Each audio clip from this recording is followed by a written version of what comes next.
Hello, it's Foreign News O'Clock on All News Nigeria. I am Opeyemi Olugbemi. Here are the headlines for today. Meta to lay off 10,000 employees in second round of cuts. Lebanese pound hits record low. Now the news in detail. Facebook owner Meta on Tuesday announced a fresh wave of job cuts as part of what CEO Mark Zuckerberg called the company's year of efficiency, even as the US tech sector continues to downsize. In an email to employees, Zuckerberg said Meta would shed 10,000 jobs over the next few months, targeting middle management, and that 5,000 other roles would remain unfilled. The cuts follow a call of 11,000 positions announced by the company in November that started a wave of similar job cuts across big tech companies including Amazon, Google, and Microsoft, but not Apple.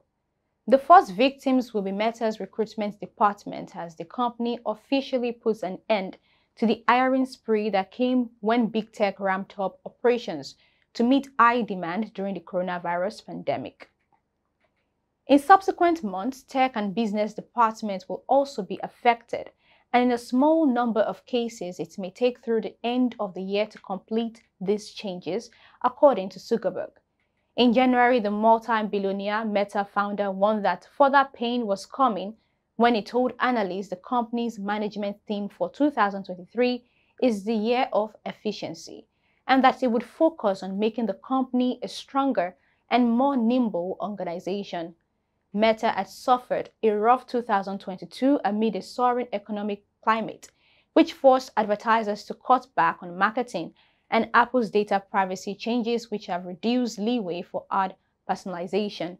In other news, the Lebanese pound on Tuesday sank to a historic low against the dollar on the parallel market, the latest sombering milestone in an economic meltdown that has plunged most of the population into poverty.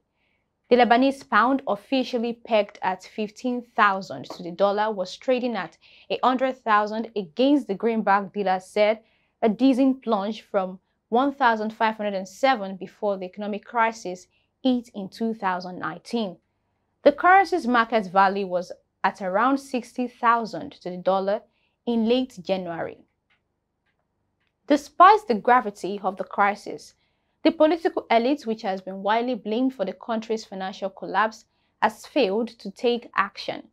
Since last year, the country has had no precedent and only a caretaker government amid persistent deadlock between the rival alliances in parliament. Lebanese banks that have long imposed draconian withdrawal restrictions, essentially locking depositors out of their life savings, were closed on Tuesday as they resumed an open-ended strike. The strike began early last month to protest that the Association of Banks in Lebanon described as arbitrary judicial measures against lenders after depositors filed lawsuits to retrieve savings. And that's it on the news. To keep up with All News Nigeria, kindly follow us on all social media platforms displayed on the screen. We'll be back with more news updates tomorrow. Until then, stay tuned. I am Opeyemi Olugbemi. Have a lovely evening.